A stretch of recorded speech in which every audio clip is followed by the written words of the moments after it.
चिकोडी तालुका शमनेवाडी येथील नवग्रह मायनॉरिटी सोसायटीला अहवाल सालात 27,96,000 रुपये निव्वळ नफा झाल्याचं संस्थेचे अध्यक्ष भरतकुमार खोत यांनी सांगितलं. शमनेवाडी येथील गुणधर नंदी सभामंडपामध्ये संघाची 9वी वार्षिक सर्वसाधारण सभेत अध्यक्षस्थानी ते बोलत होते. चार्टर्ड अकाउंटंट अजित अकोले, प्रद्युमन दीपक खोत, सुभाष पाटील प्रमुख पाहुणे म्हणून उपस्थित होते. प्रारंभी श्रद्धांजली सभा, त्यानंतर पुष्पदंत जनाज यांनी स्वागत व प्रास्ताविक केलं. संस्थेची मुख्य व्यवस्थापिका पूजा हेबाळे यांनी नफा तोटा ताळेबंद पत्रकाचं वाचन करून सभेपुढील विषय मांडून सभासदांची मंजुरी घेतली.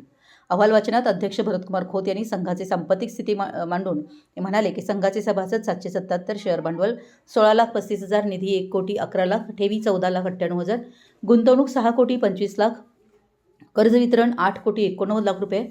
सभासदांना 12% लाभांश घोषित केला. वार्षिक सभेस वृषभ खोत, अभिजित खोत, पद्मावती खोत, पोपट उदगाव, शीतल सिरगुप्पे, रवींद्र मुळे, अस्मिता सिरगुप्पे, अमित चौगुले, नेमिनाथ मगदूम, बाबासाहेब मकानदार यांच्यासह संघाचे सभासद कर्मचारी उपस्थित होते. पुष्पदंत जनाज यांनी स्वागत केलं. वर्धमान श्रीगणावर यांनी सूत्रसंचालन केलं तर भाऊसाहेब खोत यांनी आभार मानले. मराठी न्यूजसाठी बेडके, महावीर चिंचणे.